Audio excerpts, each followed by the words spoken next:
Revelation chapter 18. After this, I saw another angel coming down from heaven. He had great authority, and the earth was illuminated by his splendor. With a mighty voice he shouted, "Fallen, fallen is Babylon the Great. She has become a dwelling for demons and a haunt for every impure spirit, a haunt for every unclean bird, a haunt for every unclean and detestable animal. For all the nations have drunk the maddening wine of her adulteries. The kings of the earth committed adultery with her, and the merchants of the earth grew rich from her excessive luxuries." Then I heard another voice from heaven say, "Come out of her, my people, so that you will not share in her sins, so that you will not receive any of her plagues. For her sins are piled up to heaven, and God has remembered her crimes. Give back to her as she has given. Pay her back double for what she has done. Pour her a double portion from her own cup. Give her as much torment and grief as the glory and luxury she gave herself. In her heart she boasts, 'I sit enthroned as queen. I am not a widow. I will never mourn.' Therefore, in one day, her plagues will overtake her, death, mourning, and famine. She will be consumed by fire, for mighty is the Lord God who judges her." When the kings of the earth who committed adultery with her and shared her luxury see the smoke of her burning, they will weep and mourn over her. Terrified at her torment, they will stand far off and cry, "Woe, woe to you, great city, you mighty city of Babylon! In 1 hour your doom has come." The merchants of the earth will weep and mourn over her, because no one buys their cargoes anymore. Cargoes of gold, silver, precious stones, and pearls, fine linen, purple, silk, and scarlet cloth, every sort of citron wood, and articles of every kind made of ivory, costly wood, bronze, iron, and marble, cargoes of cinnamon and spice, of incense, myrrh and frankincense, of wine and olive oil, of fine flour and wheat, cattle and sheep, horses and carriages, and human beings sold as slaves.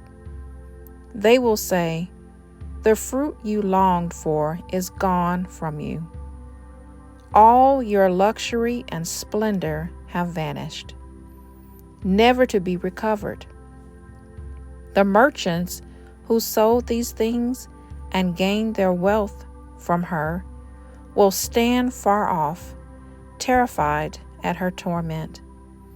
They will weep and mourn and cry out, "Woe, woe to you, great city, dressed in fine linen, purple and scarlet, and glittering with gold, precious stones and pearls. In 1 hour, such great wealth has been brought to ruin." Every sea captain and all who travel by ship, the sailors and all who earn their living from the sea, will stand far off. When they see the smoke of her burning, they will exclaim, "Was there ever a city like this great city?" They will throw dust on their heads, and with weeping and mourning cry out, "Woe, woe to you, great city, where all who had ships on the sea became rich through her wealth. In 1 hour she has been brought to ruin. Rejoice over her, you heavens. Rejoice, you peoples of God. Rejoice, apostles and prophets, for God has judged her with the judgment she imposed on you. Then a mighty angel picked up a boulder the size of a large millstone and threw it into the sea, and said, "With such violence the great city of Babylon will be thrown down, never to be found again. The music of harpists and musicians, pipers and trumpeters will never be heard in you again. No worker of any trade will ever be found in you again. The sound of a millstone will never be heard in you again. The light of a lamp will never shine in you again. The voice of bridegroom and bride will never be heard in you again. Your merchants were the world's most important people. By your magic spell, and all the nations were led astray.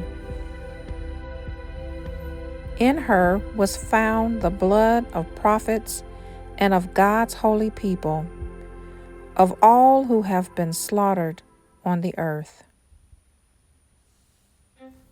Well, family, that concludes our Bible reading for this week. If you would like to leave any comments, any content suggestions, I would love to hear from you. And please don't forget to like and share this video to help to push this video content to more people. And until next time, please don't forget that there is hope in the Word.